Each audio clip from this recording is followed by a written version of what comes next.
Сәлеметсіздер ма? Қайырлы болсын тәуліктің әркезі.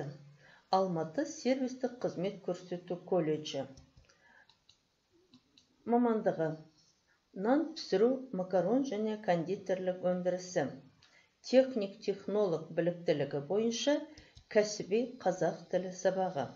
Сіздермен бірге қазақ тілі мен әдебиеті пәнінің оқытушысы Жұмабекова Айтжамал Әкембековна. Құрметті білім алушылар, қалай ойлайсыздар? Бүгінгі сабағымыздың тақырыбы қандай? Дұрыс, бауырсақ. Ал бауырсақтың қандай түрлерін білесіздер? Сонымен сабақтың тақырыбы нан өнімдерін сұрыптау. Ал сабағымыздың мақсаты қазақтың ұлттық нан өнімі бауырсақтың түрлерімен танысасыздар және айырмашылықтарын айқындайсыздар. Бауырсақтардың түрлерін айқындау үшін бірнеше жаңа сөздерді керек. Қамыр. Суреттерге қарап, аудармасын табыңыздар. Дұрыс. Тесто. Ашытқы. Ашытқы. Дрожжи. Ашыған қамыр, ашымаған қамыр.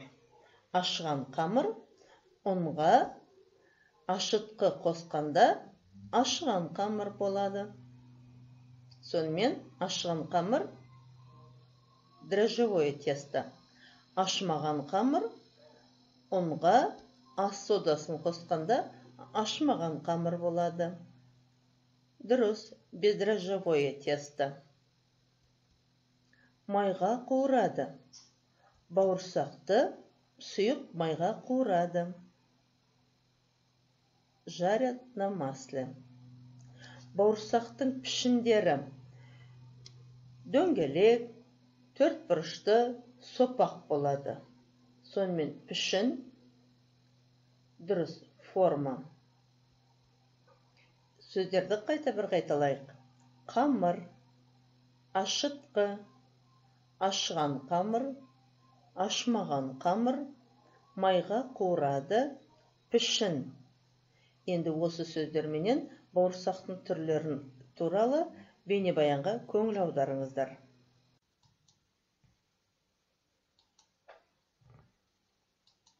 Құрметті көрермен қауым, барлығымызда ыстық қолдан пісірілген үйдің бауырсағын жақсы көреміз. Ал оның да бірнеше түрі бар екен бүгінгі таңда. Келесі бейнематериалымыздан толығырақ. Ұлттық тағамымыздың бірі бауырсақты күнделікті өмірде жиі пісіріп тұрамыз. Оның дәмі мен пішініне қарай бірнеше түрге бөлінетінін білесіз бе? Ши бауырсақ ұнды сүтке немесе сорпаға илейді. Ашымаған қамырды жіңішкелеп кесіп, қайнап жатқан майға қуырады. Ақ бауырсақ ұнға сары майды ертіп илейді, кейін құйрық майға қуырады. Көлемі өріктің үлкендігіндей болып келеді.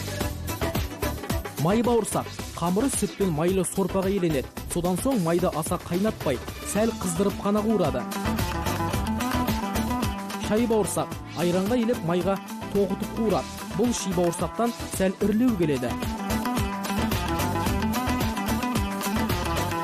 Тұш бауырсақ оны қуырып болған соң ішіне сары май жаққан қалыпқа салып, үстіне бал құйып, көк нәрсе біледі. Ашыған бауырсақ оны майға жүзітіп қуырады. Жалпақ бауырсақты шай бауырсақ сияқты дайындалады. Айырмашылығы қамыр ұзыншалап жайылып, жалпақ етіп кесіледі. Жол бауырсақ атынан көрініп тұрғандай жолда, яғни асығыста иленген қамырды алақанымен жұқартып алып, ұзыншалап үзіп майға қуырады. Мінекей, бауырсақтың осындай түрлері бар. Асыңыз дәмді болсын. Жиі пісірілетін бауырсақтың түрлері: ақ бауырсақ, ши бауырсақ, шай бауырсақ, жол бауырсақ, бармақ бауырсақ, домалақ бауырсақ, жалпақ бауырсақ. Ашыған қамырдан пісірілген бауырсақтардың ерекшеліктері: олардың қамыры да, дайын болған бауырсақтар да жұмсақ болады. Оларға ақ бауырсақ, домалақ бауырсақ, жалпақ бауырсақ, бармақ бауырсақ жатады. Ашымаған қамырдан пісірілген бауырсаққа ши бауырсақ, және жол бауырсақ жатады. Ши бауырсақ деп аталатын себебі оның пішіні сіріңкенің шиіне ұқсайды. Ал кішкентай домалақ бауырсақты жол бауырсақ дейміз. Ши бауырсақ пен жол бауырсақтың ерекше қасиеті оларды ұзақ уақыт сақтауға болады. Вен диаграммасы арқылы бармақ бауырсақ пен ши бауырсақтың ұқсастығы мен ерекшелігін айқындайық. Мысалы, бармақ бауырсақ ашыған қамырдан дайындалады. Арғары қандай сөздер мен сөз тіркесін жазуға болады? Ойланып көріңіздер.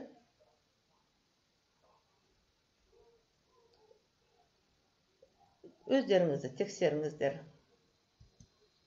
Жұмсақ қамыр. Бармақ бауырсақтың қамыры жұмсақ болады. Оған ашытқы қосады. Қамыры көтеріледі. Жақсы. Ал ши бауырсақтың өзіне тән қандай ерекшеліктері бар? Қамыры қатты болады. Арғарай не айтасыздар? Қазір қандай сөздер мен сөз тіркесі шығуы мүмкін? Тауып көріңіздер. Жақсы, өздеріңізді тексеріңіздер. Қамыры ашымаған қамырдан дайындалады. Ас содасын қосады. Ұзақ уақыт сақталады. Енді екеуіне ортақ қандай ұқсастық бар? Не жазуға болады? Дұрыс, нан тағамы. Дұрыс айтасыздар, ұлттық тағам. Дәмді. Екеуін де майға қуырады. Енді Вен диаграммасын өздеріңіз жалғастырыңыздар. Сабағымызды қорыта келе, сіздерге бір сұрақ. Суретте бауырсақтың қандай түрлері көрсетілген? Жауаптарыңызды тексеріп көріңіздер. Жол бауырсақ, домалақ бауырсақ, бармақ бауырсақ. Егер сіз сұраққа бірден жауап берсеңіз, сабақты мұқият тыңдап, мақсатына жеткеніңіз. Сіз жарайсыз. Тапсырма. Көрсетілген сілтеме бойынша жәдігер бауырсақ атты бейнебаянды қарап, әжемнің бауырсағы тақырыбына әңгіме немесе сұхбат жазыңыздар. Менімен кері байланыс. Сабақтан алған әсерлеріңізді ашық микрофон әдісі бойынша көрсетілген WhatsApp номеріне аудио жазбамен жіберіңіздер. Назарларыңызға рахмет. Қош, сау болыңыздар.